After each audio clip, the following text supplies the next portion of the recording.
रोहित शर्मा को किस बेस से कप्तानी से हटाया गया? इस वक्त इंडिया का आधा क्रिकेट जो लॉबी है वो ये सवाल पूछ रहा है बीसीसीआई से, क्योंकि जो रोहित शर्मा के साथ ज्यादती हुई है ये बहुत गलत पॉइंट पर की गई है। आप ये कह सकते हैं कि यार वो रोहित शर्मा जिसने चैंपियन ट्रॉफी का चैंपियन बनवाया, जिसकी परफॉर्मेंस भी बुरी नहीं थी, हल्के फुल्के सवालात सिर्फ फिटनेस पर थे, और आपको क्या लगता है कि आपने शुभमन गिल को बना दिया कैप्टन ओडीआई और आपको लगता है कि वो आपको वर्ल्ड कप जितवाएगा? अगर रोहित शर्मा 2027 के ओडीआई वर्ल्ड कप में जाता एज अ कैप्टन तो 90% चांसेस थे आप जो है चैंपियन बन सकते हैं, लेकिन मैं शुभमन गिल के साथ इंडिया को 30% भी नहीं देना चाहूंगा, क्योंकि आपने जो कोई भी इवेंट जीतना होता है उसमें सबसे अहम और कलीदी रोल आपके कैप्टन का होता है, लेकिन आपने अपने दो सीनियर प्लेयर को इतना डिसरिस्पेक्ट किया है। या ये रोहित शर्मा की बेइज्जती नहीं है कि आप जो है उसको कप्तानी से हटा रहे हैं? उसने लास्ट जो ओडीआई मैच खेला है उसमें उसने आपको चैंपियंस ट्रॉफी का चैंपियन बनवाया है, वो उसने आपको लास्ट 2 आईसीसी इवेंट एक मैच भी नहीं हारा और दोनों में आपको चैंपियन बनवाया है। तो क्या खामी है रोहित शर्मा में?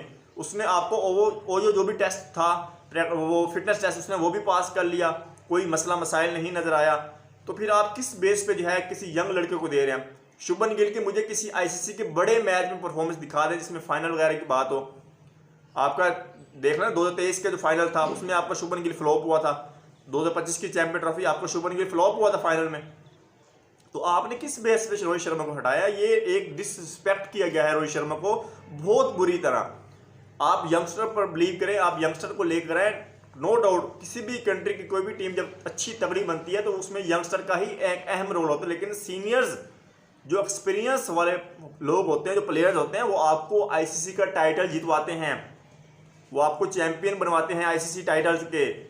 आप किसी बता दें कोई यंग लड़का हो जिसने आईसीसी का इवेंट जितवाया हो, मुझे बता दें कि कोई ऐसा किसी कंट्री का कोई प्लेयर हो, तो शायद इंडिया ने कहीं ना कहीं ओवर कॉन्फिडेंस होकर ना, ओवर कॉन्फिडेंस में आकर इन्होंने रोहित शर्मा को रिमूव कर दिया कि भाई साहब रोहित शर्मा की हमें ज़रूरत नहीं है, लेकिन रोहित शर्मा की आपको ज़रूरत बहुत ज़्यादा पड़ेगी, लेकिन तब आपके पास वो अवेलेबल ही नहीं होंगे। तो मेरे ख्याल में जो इन्होंने रिमूव किया है रोहित शर्मा को, ये बहुत बड़ा ब्लंडर किया है, और इस गलती का जो खमियाजा है ना ये इंडिया को 2027 के ओडीआई वर्ल्ड कप में भुगतना पड़ेगा।